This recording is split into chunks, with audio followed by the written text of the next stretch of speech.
Firemen are going to get killed. When they join the department, they face that fact. When a man becomes a fireman, his greatest act of bravery has been accomplished. What he does after that is all in the line of work. They were not thinking of getting killed when they went where death lurked.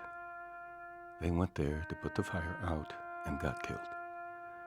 Firefighters do not regard themselves as heroes because they do what the business requires.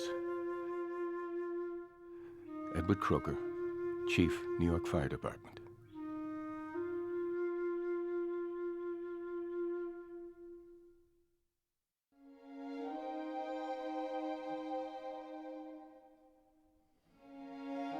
Newspapers called it the greatest calamity in the history of the West. It inspired songs, generated a yearly observance, and changed laws. It turned civic leaders into villains, turned one frustrated citizen into a murderer. But it also found heroes in the unlikeliest of places. It became a chronological yardstick with which to date all other occasions. We settled in Butte 2 years before the great disaster might have been a common phrase. Butte, Montana was on the cusp of an economic and industrial heyday that would last halfway through the next century. But on a winter's night in 1895, its citizens would learn the price for those riches. It was their first exposure to violent death and destruction that would never be a stranger in their homes. In one of the more ethnically diverse cities in America, one group would be hit the hardest. It was the loudest noise ever made in Montana. Yet today, few have heard the story. You know, it's surprising. In fact, I didn't know about it till I got into history of Butte, but so many in Butte never heard about that explosion. It's really, they just never heard about it, that's all. The Kenyon Connell put the fire department into a special category, much the same as fire departments now are in a special category after 9/11. People have a greater respect for firemen today than they may have 20 years ago.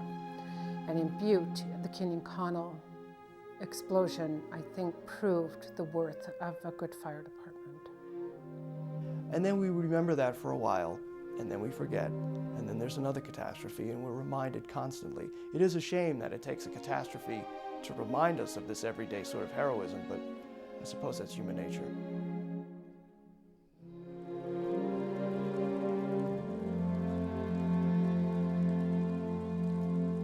Hidden Fire, the Great Butte Explosion, is made possible with production support from the Montana Committee for the Humanities, the University of Montana, and the Friends of Montana PBS. Thank you. Butte in 1890 was, I think wild, wonderful, just booming.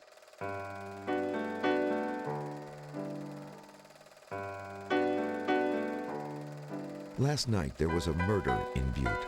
There was about to be another one. Walking from his home to work, Patrick Largy heard the morning headlines from a paper boy.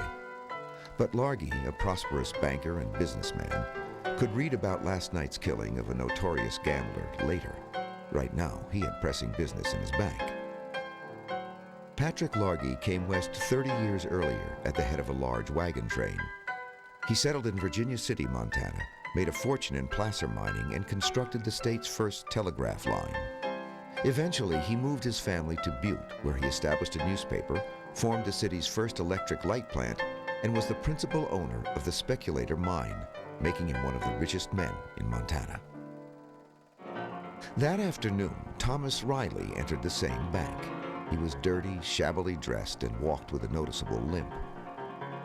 As he crossed the floor, he caught the attention of Patrick Largy, who moved toward the teller's window to meet him. Witnesses said that Riley produced a newspaper and that the two men were apparently arguing over an article about work available in a Largy-owned mine. The bank's patrons and staff nervously shifted their attentions as the situation heated. Anyone who had lived in Butte for more than 3 years knew exactly what the argument was about. Suddenly, Riley pulled a revolver and fired into Largy's chest. Largy grabbed the countertop and was trying to stand when Riley fired a second shot into Largy's forehead. Outside, Riley fired again in the direction of the bank as a warning to pursuers. He didn't see Deputy Sheriff Martin Pishker standing directly behind him. Pishker calmly placed a hand on Riley's shoulder and made him his prisoner.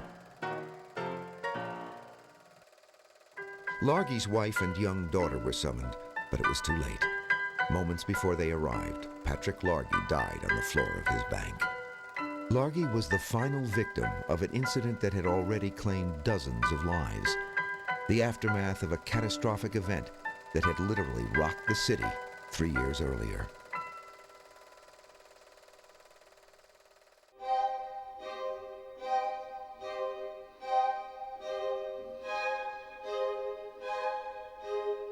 The night of January 15, 1895 began as one of the coldest nights on record and would finish as one of the deadliest. Butte policeman James Steinborn braced himself against the cold night air and continued his rounds in the city's warehouse district. He was patrolling an area between the tracks of the Northern Pacific and the Montana Central Railroads when he heard a series of warning whistles. A switch engine was parked on a siding near the freight depot, and the switchman, blasting away on the whistle, had spotted smoke coming from the Kenyon Connell warehouse. Steinborn raced to the nearest call box to send in the alarm.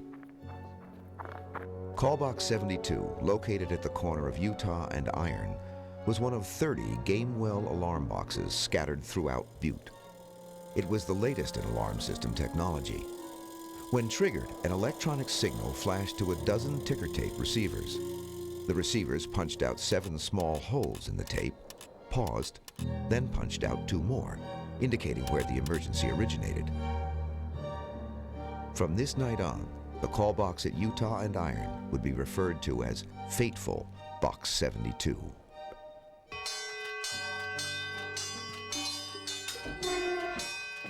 Instantly, there was a flurry of activity at Central Station. As the firemen grabbed their helmets and coats, the horses automatically stepped from their stalls, each to a designated spot on the floor.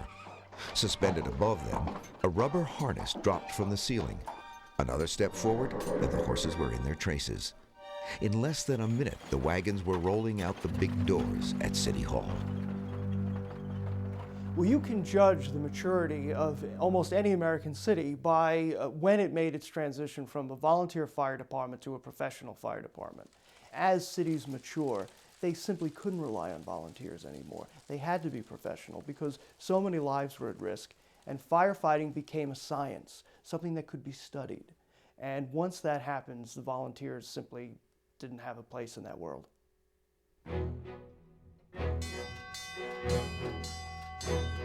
The department that rolled out of City Hall toward the warehouse district was only 12 years old. Butte fought its first fires with a bucket brigade. A string of volunteers passed buckets from the nearest water source to the flames. But Butte was in transition from a rough mining camp to a sophisticated metropolis, and it needed to move beyond a volunteer department. It had already burned down once in 1881, prompting city officials to order that all new buildings be made of brick or stone. In 1889, they went a step further and authorized a regularly paid fire department. The firemen moved into the new City Hall building and divided themselves into companies. The Hook and Ladder Company boasted a Seagrave wagon with a 74-foot aerial ladder and a 50-gallon chemical engine. The Hose Company consisted of 2 Drummond hose wagons, each with more than 1,000 feet of hose. The city had recently installed modern fire hydrants, supported by 2 large pumping stations. Every fire plug in Butte had over 120 pounds of water pressure behind it. A second fire station, the Quartz Street Station, was built. It was staffed by partially paid Minutemen, backup for the regulars at Central Station.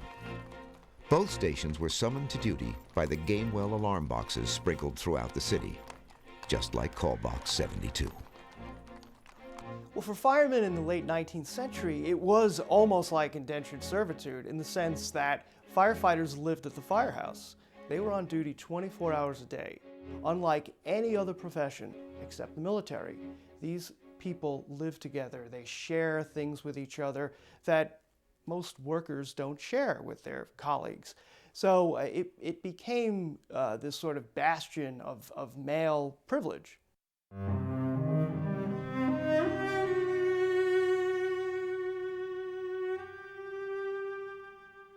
The men speeding down Arizona called themselves brothers.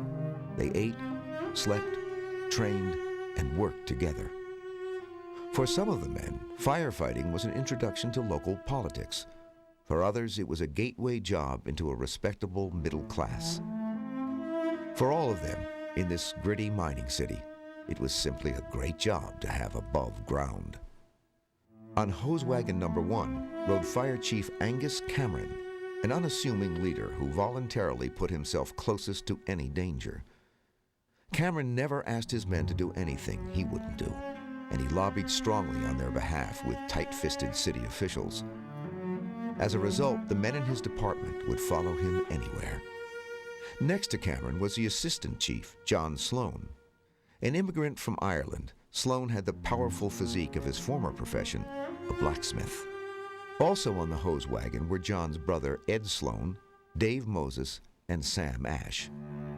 All three were expert pipemen, perhaps the most coveted position in the department. It required skilled men who could handle the heavy canvas hoses and put the water where it would do the most good. Plugman Jack Flannery worked the fire hydrant. Dave McGee drove the hose wagon. McGee knew the grades and angles of Butte's streets better than any man in the city. The department's most sure-footed team of horses, Dandy and Jim, were pulling the big wagon. Barreling down Arizona in the Seagrave hook and ladder wagon was driver and department electrician George Pfeiffer. Next to him sat ladderman Pete Norling. The city's youngest team of horses were in the traces, moving so fast there was rarely more than one hoof touching pavement. Well, firefighting before the internal combustion engine was a tremendous urban spectacle. You had the idea of these doors opening, and out came the horses and the steamer's emitting steam, charging down the narrow city streets. And you have these sort of magnificent men, you know, in red shirts and suspenders and helmets. And you can understand why, if you were, say, a young boy in an urban area in the United States in the 1880s or 90s, you thought this was fabulous. Of course, if you were a young boy, you never thought of the fact that these men were putting their lives on the line. All you thought was, look at this tremendous spectacle. That's what I want to be when I grow up. Where Arizona intersected with Iron Street, Dave McGee pulled up the hose wagon. Plugman Jack Flannery jumped out and coupled a 2.5-inch hose to the corner hydrant. Dandy and Jim were well trained.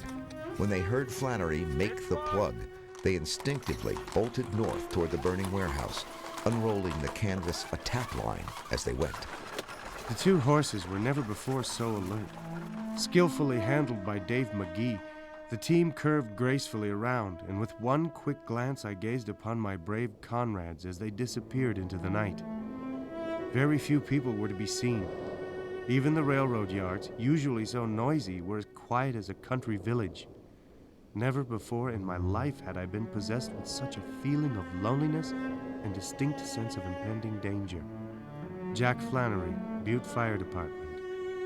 By the time McGee's team pulled up to the Kenyon Connell warehouse, George Pfeiffer and Pete Norling had already arrived with a ladder wagon. Both men had fought too many fires to foolishly lean ladders against a red-hot metal structure. Instead, they grabbed 2 pike poles from the wagon.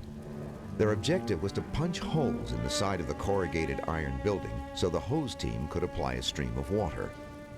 Assistant Chief John Sloan, just arriving on the hose wagon, understood and jumped from the wagon with an axe. Moses, Ash, and Chief Cameron untangled the hose that led from the plug. By now, a crowd of spectators had formed, held in check by policeman James Steinborn, the patrolman who had originally reported the fire. Steinborn remembered being puzzled by the odd activity of several people in the crowd, in particular a freight driver for the Kenyon Connell Company. Will McGee, younger brother of fireman Dave McGee, had slipped into the hose wagon when it stopped to make the plug. He told his brother Dave that the agitated driver was repeating something about dynamite. In Butte, in 1890, safety wasn't even an issue. I think corners were cut everywhere, and scams were run on everything. I think businessmen who cut corners were considered to be really pretty impressive and savvy, and gee, they're really, able to make a dollar at any cost. In Butte, we break the rules all the time. The rumor spreading throughout the crowd was true. Inside the warehouse, mining speculators M.J. Connell, W.R. Kenyon, and a half-dozen other investors were storing everything they needed for their mining operations. And neatly tucked into one corner was a potential bomb. Even by 1895, Butte sat above a labyrinth of tunnels and shafts, drilled, blasted, and mucked out by men who labored beneath the surface. At 5,700 feet, Butte was, by nature, a mile high, but dynamite would make it a mile deep. City ordinance required that dynamite, which arrived by rail, must be moved and stored south of town. Only enough for a few days' work was allowed within the city limits. But to cut costs, the Kenyon Connell Company simply moved their entire supply from the freight depot into their warehouse next door. Their greatest fear was that something might accidentally ignite the powder. Most saloons in Butte never closed, and just about every miner loved to blow off steam at the end of a shift. Alcohol-fueled fistfights and gunplay were common occurrences that were known to spill into the warehouse district. In the event of a stray bullet, the secret cache of powder was lined with rabble heads, hoe-shaped tools used to skim vats of molten metal in the smelters. Each rabble head was about 6 inches long, 4 inches wide, and a half-inch thick. Thousands lined the perimeter of the dynamite. Around that, another protective layer of sheet metal, shovels, and wire. But inside the warehouse, fire had already penetrated where no bullet could and was burning away at the blasting powder. Local statute said that no more than 100 pounds of explosives could be stored in a single location within the city limits. The Kenyon Connell warehouse held just over 1 ton. Dynamite at the time was mostly nitroglycerin, which is high explosive. As it gets older, it separates, and nitroglycerin is extremely sensitive to shock. Now, what would happen is all the dynamite is packed in wooden cases at the time. Wooden cases, confined area. You burn nitroglycerin in a confined area, it will explode. Now, if you had the same stick of dynamite out in the open, it'd be fine. You could burn it with no problems. So you've got a confined area. You've got parts of the building maybe falling onto this stuff. So a whole bunch of stuff that could actually went on in there. Nitroglycerin was dangerous stuff. On the fire ground, Chief Cameron finished straightening out the line and was directing the work of George Pfeiffer and Pete Norling, who along with John Sloan were tearing at the sides of the building. Pipemen Dave Moses, Sam Ash, and Ed Sloan stood ready with the hose. Dave McGee, with the help of Minuteman Tom Burns, was busy blanketing his 2 horses, Dandy and Jim. 5 other Minutemen from the Court Street station, W.H. Nolan, Steve DeLowry, Fred Bowman, W.A. Brokaw, and William Copeland, waited for orders near the hook and ladder wagon. Copeland had brought along the family pet, a large friendly Newfoundland. About 200 curious onlookers gathered to watch the spectacle. Suddenly, there was a small explosion within the warehouse, and the firemen withdrew. Later, witnesses recalled that it was a mere puff, probably oil or grease, and that the firemen quickly resumed their various duties, although some in the crowd continued their retreat. At 10:08, just 13 minutes after the initial alarm, Chief Cameron gave the order to turn on the water. That's when the bulk of the dynamite ignited.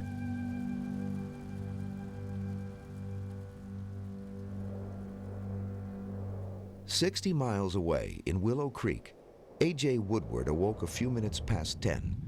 He heard the familiar rumble of a wagon crossing a nearby bridge, but thought it odd that the wagon stopped before reaching the end. Unable to return to sleep, Woodward lay in bed and heard the same sound 2 more times. Further east, A family was standing outside their Belgrade home. Looking west, they noticed an orange and yellow glow hovering just above the mountains. They joked that rowdy miners had finally blown up Butte. At the Kenyon Connell warehouse, that comment was closer to the truth. From his lonely vantage point at the fire hydrant, plugman Jack Flannery watched as his brothers were torn to bits. At Chief Cameron's command, I turned on the hydrant full force.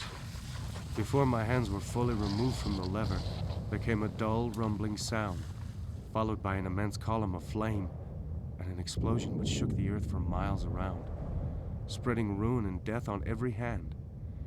Missiles and debris of every size and form were falling fast around me. Their descent upon the surrounding buildings could be heard like the rattle of musket balls in battle. Flannery watched as Butte's first professional team of firefighters vanished.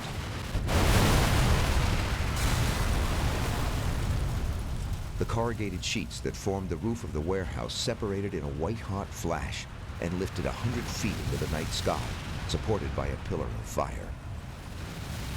From Walkerville to South Butte, from Meaderville to Rocker, frightened people rushed from houses, saloons, and hotels to see a volcano of fire extending hundreds of feet into the air. Every building in uptown Butte shook. The concussion shattered streetlights and windows and knocked people to the ground. It caused one pregnant woman to give premature birth. A miner working 600 feet down felt the shock and checked his watch. 10:08. Nails, wheelbarrows, boilers, and wires sliced through the surrounding neighborhoods.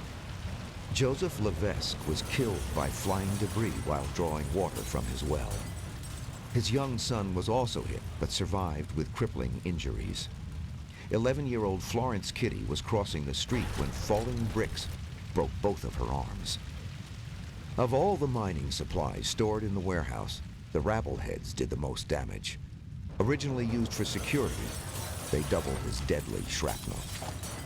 The force of the explosion hurled these articles in every direction, and they constituted a large part of the destroying element, cutting down relentlessly the human beings that stood in their way, as grass is mown in a summer field. The Anaconda Standard. And so these were the explosions. Just this became shrapnel. It went over and it killed a lot of the people.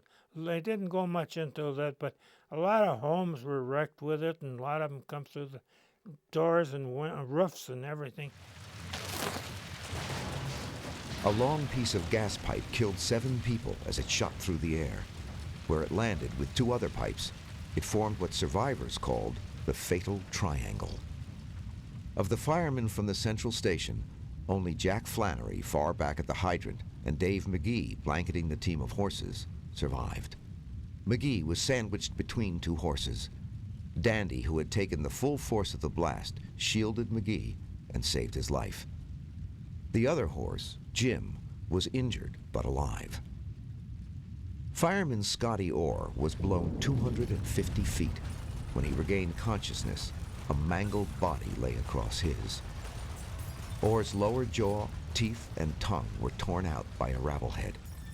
In spite of his injuries, he was the first to reach City Hall with news of the disaster. The flaming debris that had traveled so high came crashing back to Earth. Then a momentary silence before the injured began to gather their wits, only to realize that they were on fire. The cries of the frightened and dying filled the night air. In 1895, in the West, you would have people who would know that help was needed. But I also think if you have mining people, they know about accidents and loss of limbs and loss of life, and they know how critical triage is and how critical it is to get in there and do the help. Ole Ostern, John Fudge, 16-year-old George McDonald, police officer Fred Crambeck, and dozens more spectators rushed in. Charles Goddard grabbed the first body he could and carried it to safety. When he realized that the victim was dead, he turned it over to cover the face and discovered it was his brother Albert. Fireman Chat Burns, buried in rubble, implored one running man for help. The man kept moving toward the flames and told Burns to go to hell. Fire was everywhere. Minutemen from the Court Street station responded with hose wagon number 2. As they rode down Arizona, they were warned by spectators not to venture into the area. There was a new rumor circulating, that of a plot to destroy the city. What happened next only reinforced that idea. The explosion at the Kenyon Connell Company damaged the neighboring Butte hardware warehouse, setting it on fire. None of the remaining firemen or the police or any good Samaritans suspected that an even larger supply of explosive powder was burning inside.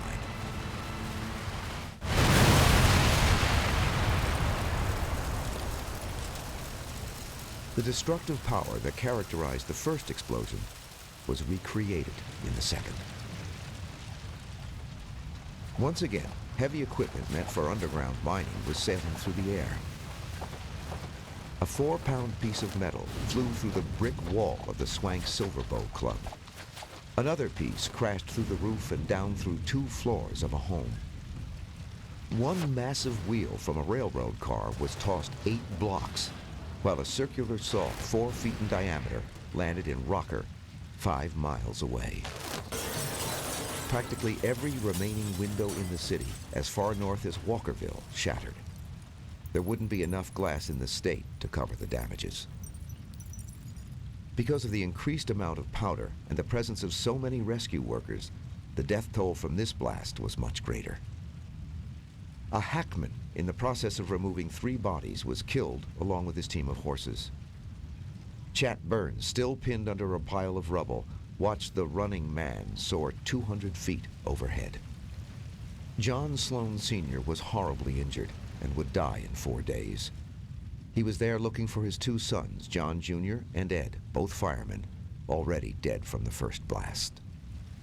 With the help of 2 civilians, fireman Dave McGee was freed from his position between the horses and miraculously survived this second blast.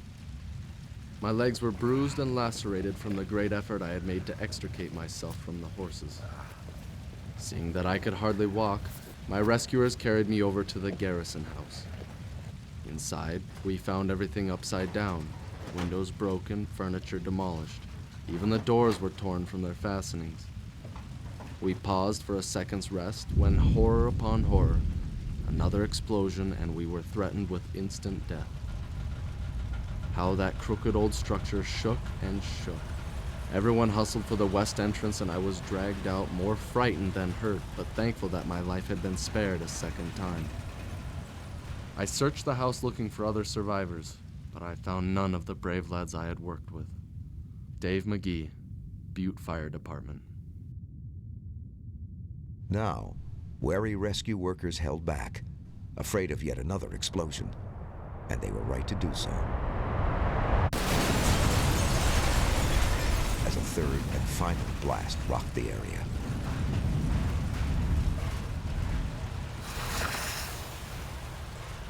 Hot oil rained from above, scalding many on the ground, including the chief of police. Although the blast was as powerful as the first 2, it caused only minor damage. There was simply nothing of Butte's warehouse district left to blow up. Fire was causing most of the damage now, and since the fire department's equipment was destroyed in the initial explosion, there was nothing to suppress the flames.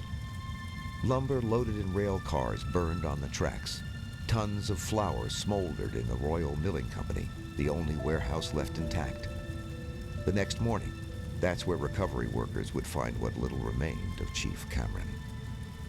The fragments that were picked up near the scene of the explosion are all that is left of Chief Cameron, blown into 1,000 pieces by the giant force which lay as an unseen enemy before him, the Anaconda Standard.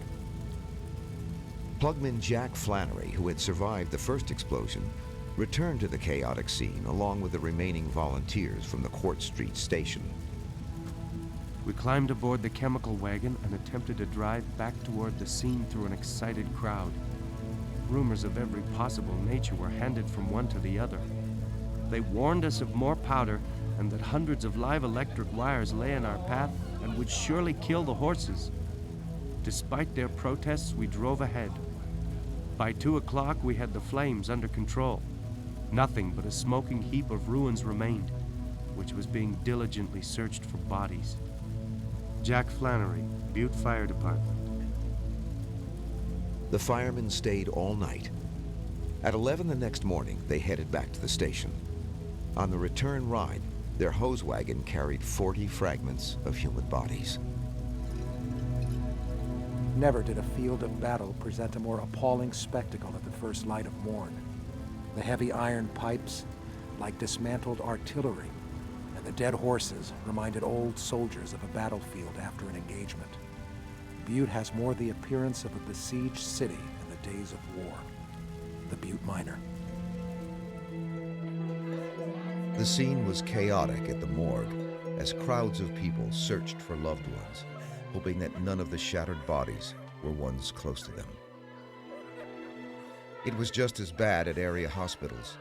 Exhausted doctors and nurses worked desperately to treat the wounded who lined the halls on makeshift stretchers. Many convalescing patients surrendered their beds to the injured. The official death toll was 57 people killed, either instantly or within a week, from brutal injuries. Families of the firemen suffered the greatest loss. 13 were dead. 8 victims were children. One was the policeman, Fred Crambeck, who had rushed in just after the first explosion. The rest were spectators or would-be rescue workers.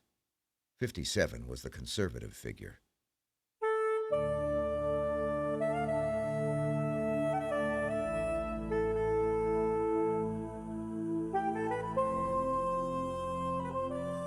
Butte, as a boom town, a transients town, was teeming with newcomers, tramp miners, immigrants whose next of kin might be a half a world away, or people coming west for a second chance at life.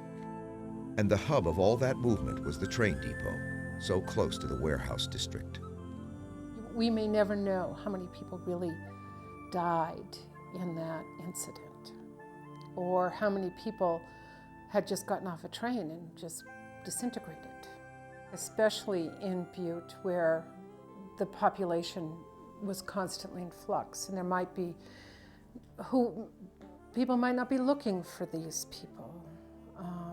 You know, it's a great place to come and hide and lose yourself and start over.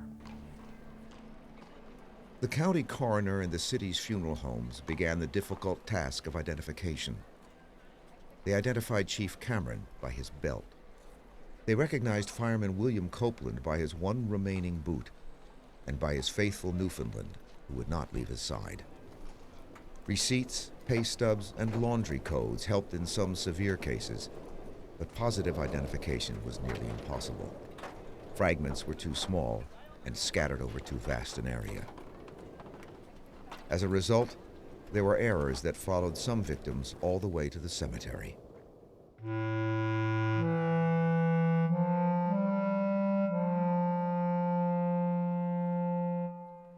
For the next week, a steady stream of people quietly filed past the site where 4 warehouses and a freight depot once stood. Many honored the hallowed ground, while others picked through the craters and the twisted debris to retrieve souvenirs of Butte's worst night to date.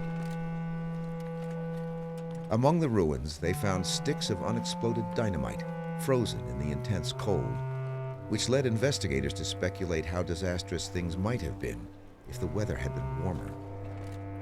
Butte's 4 newspapers rushed to get the story out.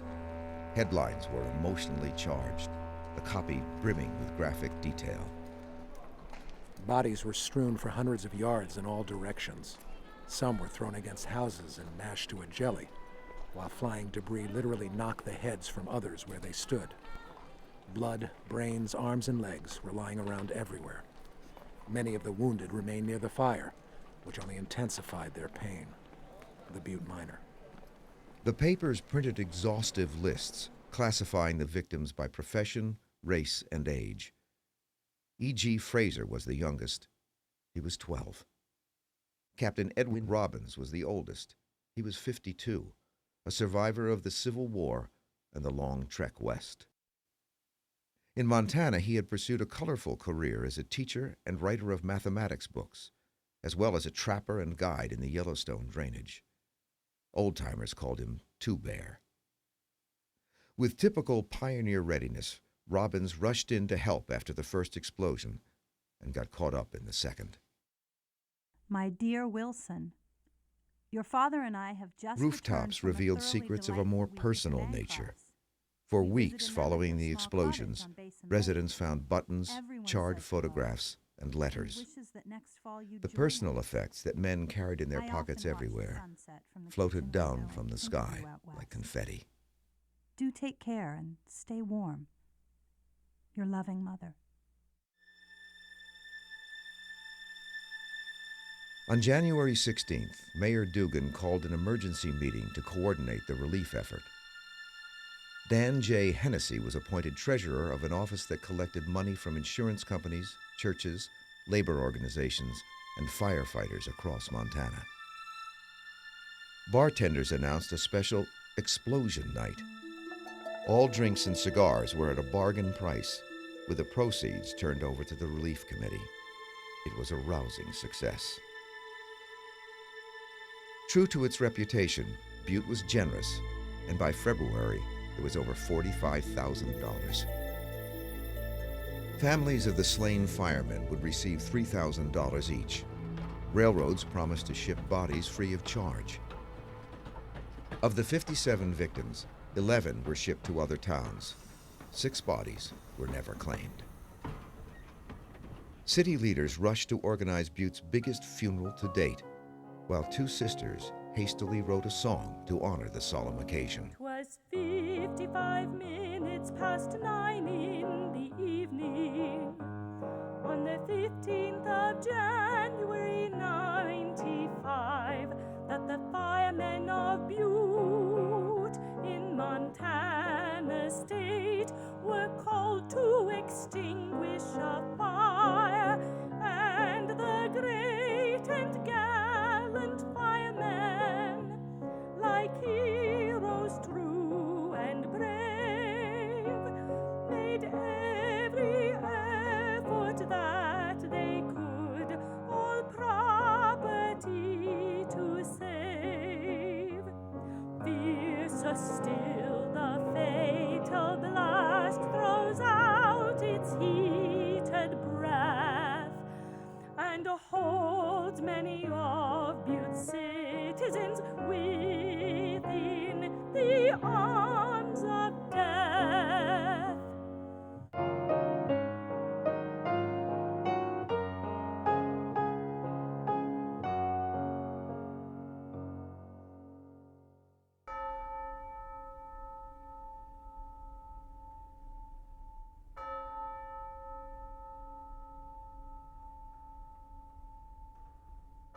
All day long, the funeral bell tolled.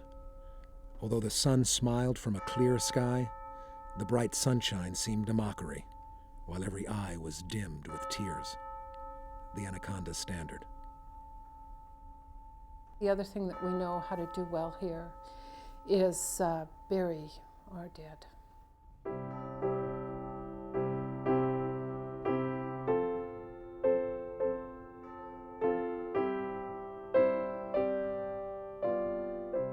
On January 18th, a funeral procession formed at City Hall, just outside the big doors where the men and horses left 3 nights earlier. Led by Governor John Rickards, it included 3 companies of the National Guard. Since the Butte firemen had shown such fearlessness in the performance of duty, they would be buried with full military honors.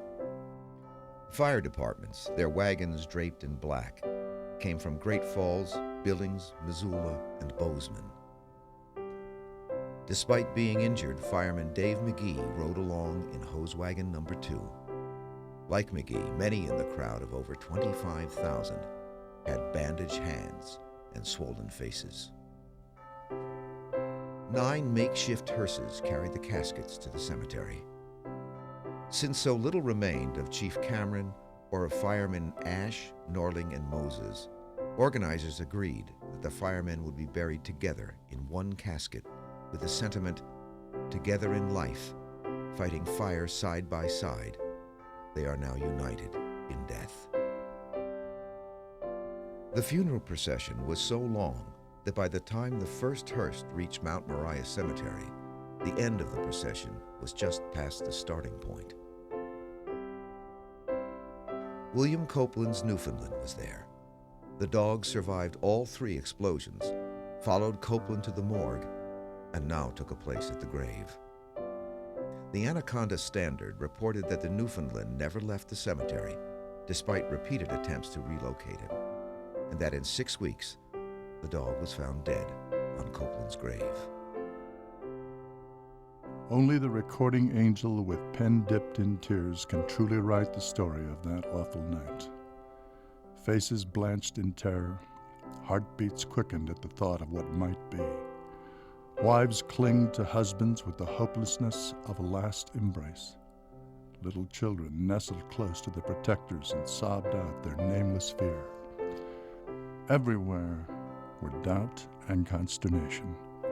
No one knew what the next moment held in store. John F. Davies. Butte mourned for a full week and then got busy determining what went wrong. The jury gathered this day to ascertain by whose criminal and unpardonable negligence 57 souls were hurled without a second's warning into the presence of their Creator, the Daily Intermountain. County Coroner Joseph Richards impaneled a jury of 6 men. City and county attorneys represented the victims. Attorneys for Butte Hardware and the Kenyon Connell Company sat at the other table. In 10 days, 135 people testified, including eyewitnesses, employees of the warehouse district, and private investigators. Records were vague, and the exact amount of dynamite was never accurately determined, but estimates ranged as high as 20 tons, an entire boxcar load. On January 31st, after 4 hours of deliberation, the coroner's jury returned with a verdict. They determined that the fire originally started in an unattended stove and spread to the Kenyon Connell building. More importantly, they determined that the owners were criminally negligent and careless in storing such a massive amount of dynamite. They concluded that Kenyon and Connell and 8 other business associates were responsible for the deaths of 57 citizens. But that's as far as it went. No penalties, fines, or sentences were imposed. Citizens were stunned. It was the proverbial slap on the wrist, if even that. Butte was well on its way to becoming a company town, and disaster was bad for business. In a few weeks, even the newspapers dropped the story. Besides, those responsible had already left town, in shame or in fear for their lives.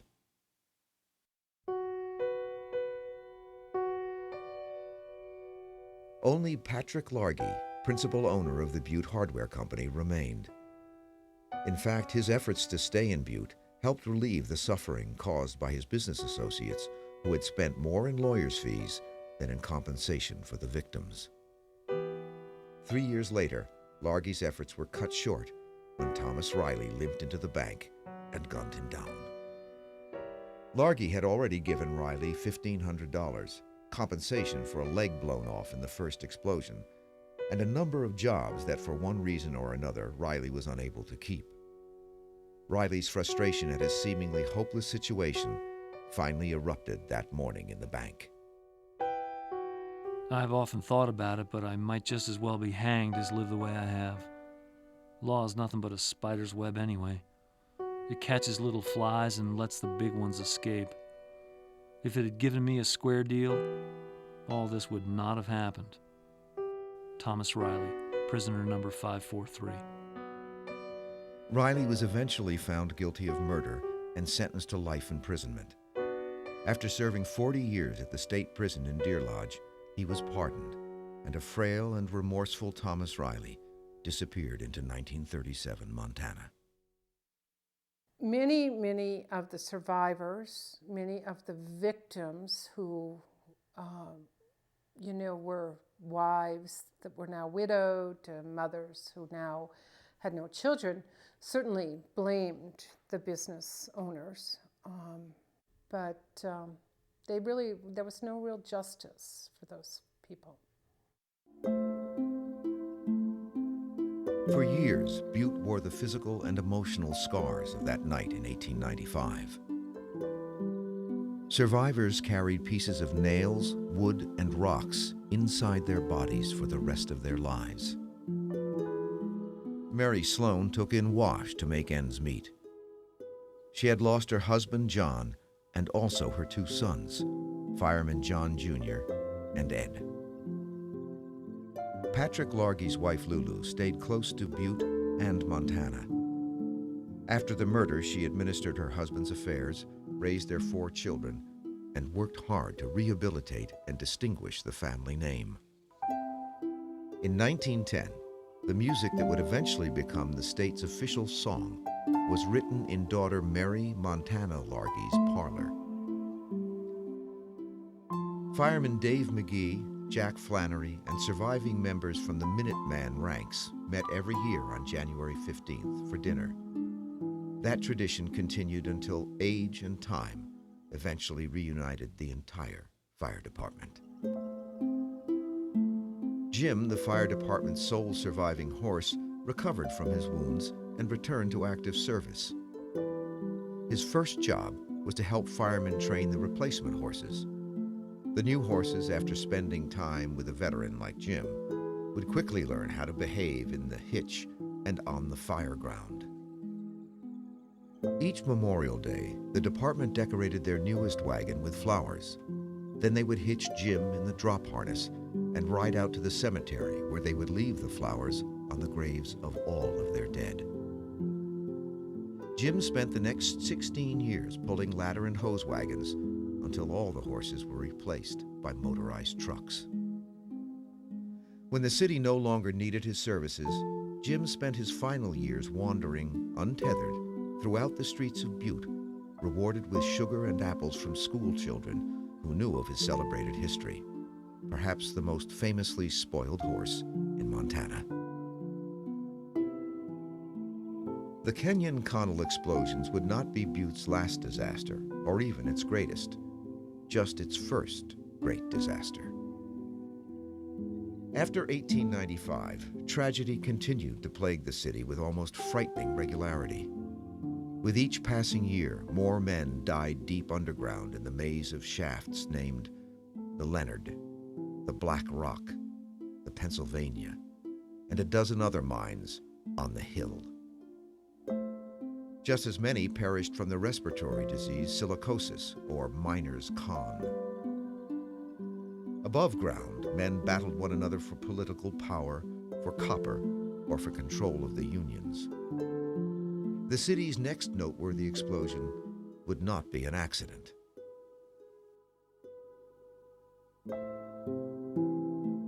In 1917, fire swept through the Granite Mountain and the Speculator mines and claimed more than 160 lives, a tragedy that remains the worst hard rock mining disaster in American history.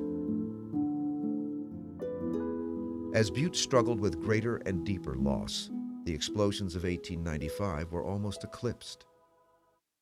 And because half the men in the fire department were single, it only took one generation for their memory to fade, and another generation for their unmarked graves to disappear.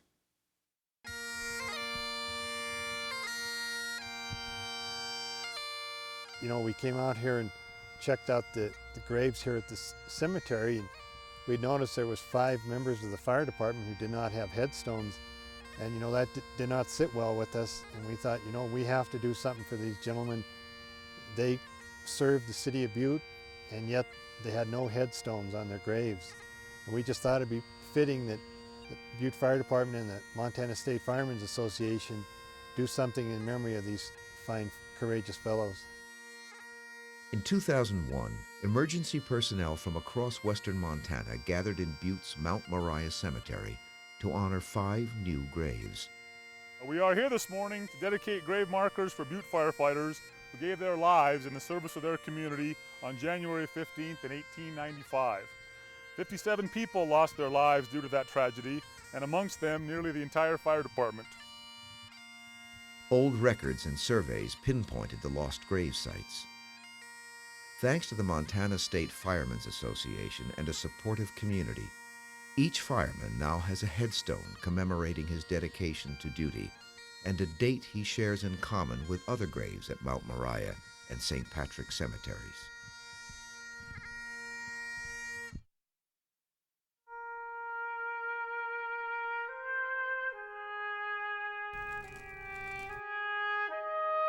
Along with the headstones, there are other reminders of that deadly night. The brick and stone ordinance transformed uptown Butte. It not only helped prevent fire, but made some structures permanent and provided the city with one of its distinctive calling cards. City Hall is still there, although the doors that once opened for the horses and men are now sealed office windows. The Court Street Station was rebuilt. Today it houses the Butte Silver Bow Public Archives, where much of Butte's historic information, including files on the explosion, is stored. The bulk of the material is kept in the firemen's old living quarters. The paint is faded, but the walls of the Royal Milling Company look much like they did in 1895. The flour warehouse survived 3 powerful explosions, then another 110 years. The Great Northern Railway put in a brick depot to replace the one ripped apart by flying metal. And the few remaining rabbleheads that caused most of the damage gathered dust in basements or on curio shelves. One other tradition is still evident along all of the streets of the mining city. It is the dedication and the spirit of the Butte Fire Department, who, like their brothers a century ago, continue to place themselves between people and property and danger every time the big doors open. That's us.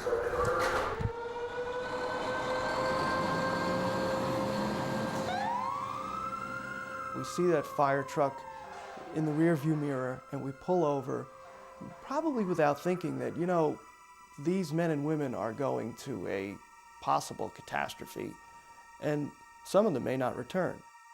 That sort of courage goes back centuries in the United States, from the volunteers of the mid-19th century to the bucket brigades.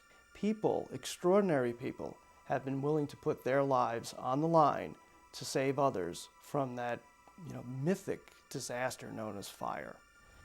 And it continues to this day and every day. And now it's not just men, it's men and women together, willing to trade their life for yours. And it's something that we can't even begin to understand, but it's certainly something we should be grateful for.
Hidden Fire, The Great Butte Explosion, was made possible with production support from the Montana Committee for the Humanities, the University of Montana, and the Friends of Montana PBS. Thank you.